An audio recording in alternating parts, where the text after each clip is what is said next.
Hoy, domingo de la Santísima Trinidad, tenemos que hacer la conmemoración del primer domingo después de Pentecostés. Entonces les voy a leer, en vez de la Epístola de San Pablo, que es cortita y también nos habla de la Santísima Trinidad, el Evangelio de la Misa de hoy, el Evangelio que corresponde a la conmemoración de Pentecostés. Así que les voy a leer dos evangelios. El Evangelio de la Misa es tomado del evangelista San Mateo y dice lo siguiente: en aquel tiempo dijo Jesús a sus discípulos: se me ha dado todo poder en el cielo y en la tierra. Y después, enseñad a todas las gentes y bautizadlas en el nombre del Padre y del Hijo y del Espíritu Santo, y enseñadlas a observar todo cuanto os he mandado. Y mirad que yo estaré siempre con vosotros hasta la consumación de los tiempos. El Evangelio que corresponde al primer domingo de Pentecostés es tomado el evangelista San Lucas y dice lo siguiente: en aquel tiempo dijo Jesús a sus discípulos: sed misericordiosos, como también vuestro Padre es misericordioso. No juzguéis y no seréis juzgados. No condenéis y no seréis condenados. Perdonad y seréis perdonados. Dad y se os dará. Se os echará en los pliegues de vuestro vestido una buena medida, apretada y bien colmada hasta rebasar. Porque con la misma medida con la que midieras, se os medirá a vosotros. Decíale también esta similitud: ¿podrá un ciego guiar a otro ciego? No caerán ambos en el pozo. No es el discípulo superior al maestro, pero todo discípulo será perfecto si es como su maestro. ¿Y por qué tienes que mirar la paja en el ojo de tu hermano y no reparas en la viga que tienes en el tuyo? ¿O cómo puedes decirle a tu hermano: hermano, deja que te quite esa paja de tu ojo, cuando tú no echas de ver la viga que tienes en el tuyo? Hipócrita, saca primero la viga de tu ojo, y entonces verás claramente para poder sacar la paja del ojo de tu hermano. Este domingo la Santísima Trinidad realmente es normal, digamos así, es como una consecuencia lógica después del domingo de Pentecostés, que la Santa Iglesia ponga en la misa el domingo siguiente a Pentecostés la alabanza y la gloria a la Santísima Trinidad, el Dios verdadero. Cuando preguntan cuál es el Dios verdadero y cuál es el nombre de Dios, el nombre de Dios es Santísima Trinidad. Entonces, Dios creador, estamos viendo a través del año litúrgico el adviento, la encarnación del Hijo de Dios, del Verbo encarnado en la Santísima Virgen, Jesucristo, que viene a redimirnos, nos redime en la cruz, mandan el Padre y el Hijo, en su amor infinito es una persona. Entonces, con la misma naturaleza divina, viene el Espíritu Santo a dar esa savia de vida a la Iglesia y a dar la fortaleza y sus dones para poder resistir los ataques del mundo, del demonio, de las propias pasiones, para poder llegar otra vez a Dios. De Dios salimos y a Dios como nuestro Señor tenemos que volver. Entonces es propio que ya habiéndose completado, digamos así, la obra de la Santísima Trinidad, del Padre, del Hijo y del Espíritu Santo, vamos entonces a celebrarlos a ellos en cuanto a su sustancia divina, a su esencia única, ¿no es cierto? Y ese es el misterio, el gran misterio de la fe católica, que es revelado por Dios. Dios Padre, Dios Hijo, Dios Espíritu Santo, tres personas distintas y un solo Dios verdadero. Es lo que no podían entender los arrianos, los novicitas, los que negaban todas la constitución interna, digamos así, la esencia divina. Es verdad que si no fuera por la revelación, por Dios mismo que se revela, hay muchos datos en el Antiguo Testamento y cuantos más en el Nuevo. Hoy mismo en el Evangelio de hoy, Jesucristo, antes de ascender a los cielos, manda a los discípulos a bautizar a toda la gente para salvarlas en el nombre del Padre y del Hijo y del Espíritu Santo. Pero si Dios nos hubiera revelado la esencia divina, no se puede conocer. Entonces sí podemos conocer a través de los sentidos la existencia de Dios, que existe un Dios creador, que existe un ser que saca al mundo de la nada, que tiene que haber una esencia divina infinita y eterna, que no tiene que haber sido hecho por nadie, ni creado, ni producido, y tiene que haber existido desde siempre y existir siempre. Eso los sentidos sí lo pueden ver, por la creación del mundo, por el orden de la humanidad, por el orden de la creación.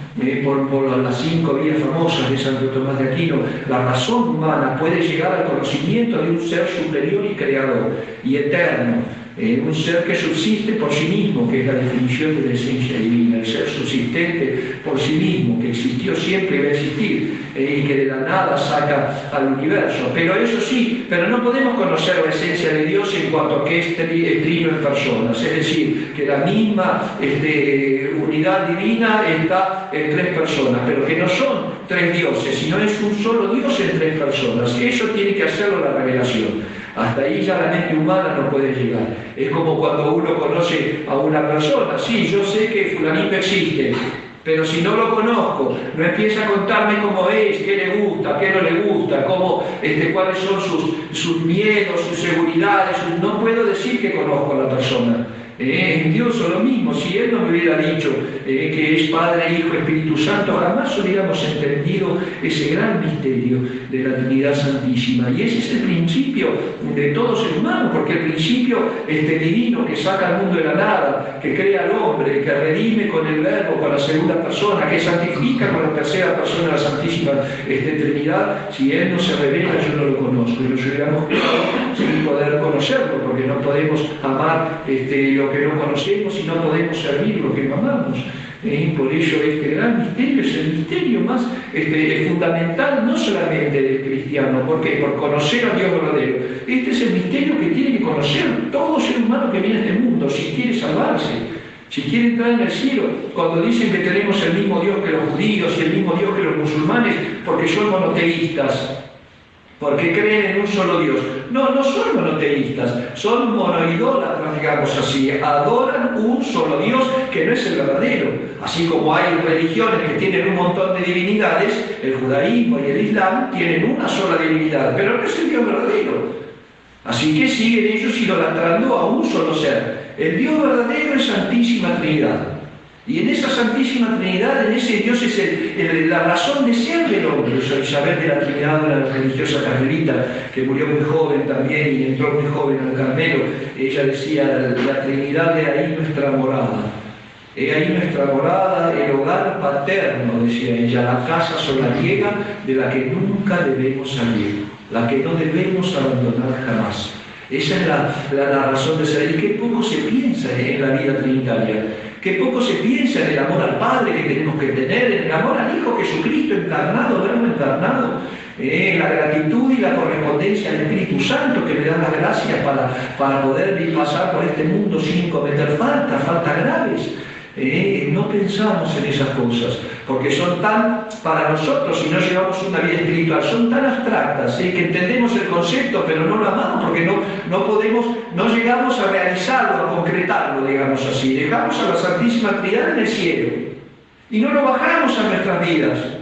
No le damos las gracias al Padre por habernos dado a nuestro Señor Jesucristo, por no habernos dejado en el pecado. Si Dios Padre no hubiera determinado, decretado desde la eternidad que el ser humano, que Adán y Eva iban a ser redimidos y toda su descendencia, todos iríamos al infierno, nadie se salvaría.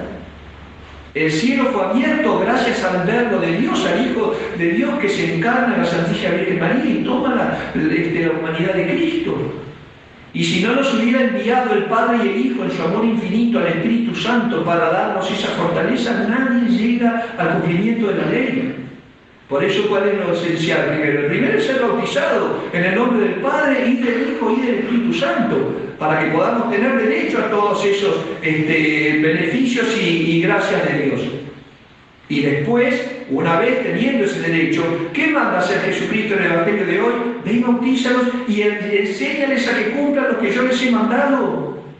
El que me ama guardará mi palabra y mi Padre la amará y yo le amaré. Es decir, van a enviar al Espíritu Santo y haremos morada en él. El alma en gracia es templo del Espíritu Santo.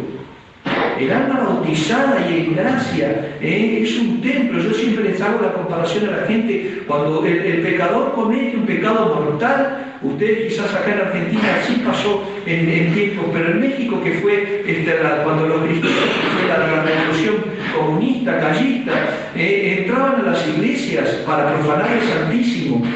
Entraban a las iglesias y entraban con caballos y ponían gente a bailar arriba del altar y hacían comidas arriba del altar y tiraban los copones consagrados, las santas formas y las pisoteaban. ¿Eso por qué? Bueno, así es el alma de un pecador en pecado mortal. Sí es un templo, pero profanado.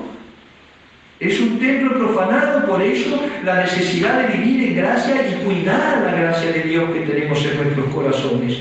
Porque además esa gracia es absolutamente necesaria para poder salvarme.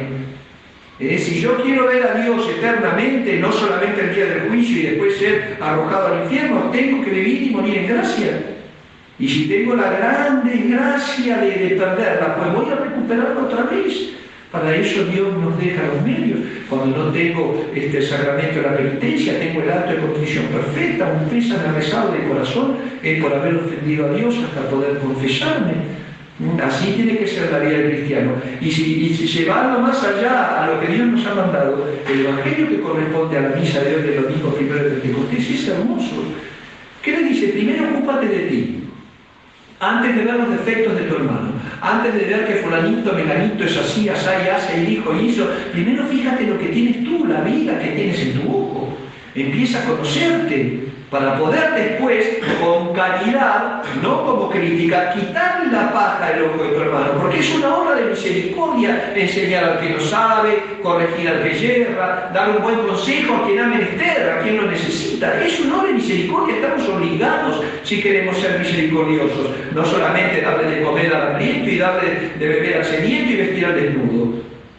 También las obras espirituales tenemos que cumplirlas, pero para eso, ¿cómo se va a conocer uno? Si voy a corregir a mi hermano o le voy a hacer una caridad para que ayudarlo a enderezar su camino y yo ando torcido.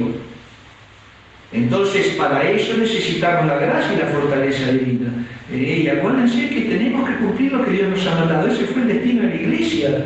¿Por qué le decía los otros domingos pasados murieron todos mártires? Porque imagínense a llegar a un mundo pagano, horripilante, asqueroso, degradado como el mundo moderno y tener que predicar la verdad cristiana. Por supuesto que el alma que vive mal se enoja del bien y va a tratar de sacarlo de su vida, donde reina la soberbia, y uno piensa que está haciendo todo bien y viene alguien que me dice, no, me parece que estás equivocado o estás equivocado. La primera reacción de uno es ponerse a la defensa como un gato enojado. Y por eso la verdad de Cristo no era bien aceptada y por eso los 17 millones de mártires en los 3 primeros siglos de Iglesia y después cuántos millones más a lo largo de la historia de la humanidad. Hijos míos, hay que salvarse. Y hay que salvarse, y ya Dios completa la obra, Dios nos da el bautismo, funda la Iglesia, nos da la Santísima Trinidad, quiere habitar en nosotros por su gracia. Entonces hay que dejarlo, llevando una vida honesta, piadosa, cristiana, guardando lo que Dios nos mandó, amándolo sobre todas las cosas, no tomando su santo nombre en vano, santificando las fiestas, honrando al Padre y a la Madre, no matando, no fornicando, no mintiendo, no robando, no deseando los bienes ajenos y no deseando a la mujer del prójimo. Los 10 mandamientos. Y eso es trabajoso. Es trabajoso, es un trabajo espiritual que uno tiene que entrar en uno y decir, bueno, mi naturaleza me inclina a esto, me inclina a lo otro, soy bueno para esto, soy malo para esto, esto tengo que corregir, esto tengo que desarrollar, y eso necesita atención. Así como le ponemos atención cuando queremos manifestar alguna cosa en otro, pues, ¿qué dice el Evangelio de hoy? Como juzgues serás juzgado, con la misma vara con la que midas serás medido. Por eso hay autores espirituales que dicen que realmente el no juzgar, el no condenar son las dos grandes cosas de la vida espiritual. No es que lo demás no sea pecado y que el único pecado sea el juicio temerario o la falta de caridad. Pero cuando uno hace eso, ¿cómo Dios no va a tener misericordia de uno? Así que vamos a pedir a la Santísima Trinidad, a la Santísima Virgen María, a través de la Santísima Virgen que nos lleve a la Santísima Trinidad, María Santísima, hija de Dios Padre, madre de Dios Hijo, esposa de Dios Espíritu Santo, la criatura más perfecta que está fuera del orden nuestro, digamos así. De hecho, en la teología, yo les cuento siempre a la gente, en la teología, cuando uno estudia, hay toda una parte, un capítulo aparte que es Mariología, que se estudia todo el misterio de María. Por eso vamos a pedirle a Nuestra Señora, que es la más cercana a la Santísima Trinidad, la más amada de la Santísima Trinidad y la más amorosa, la criatura que más amó a Dios Trinidad en este mundo, fue ella, que nos lleve al Padre, que nos dé la gratitud al Hijo y que nos llene del amor del Espíritu Santo. San Agustín dice una cosa muy hermosa de María Santísima: es el molde de Dios. El alma que se va a moldear con la virtud de la Virgen queda hecho a la forma divina, porque no hay una criatura más semejante, pura creada. Jesucristo es el Verbo encarnado, pero no hay una pura criatura más semejante a la Santísima Trinidad que la Virgen María. Pidámosle a ella que nos lleve entonces por este camino de la vida, no perdiendo el tiempo.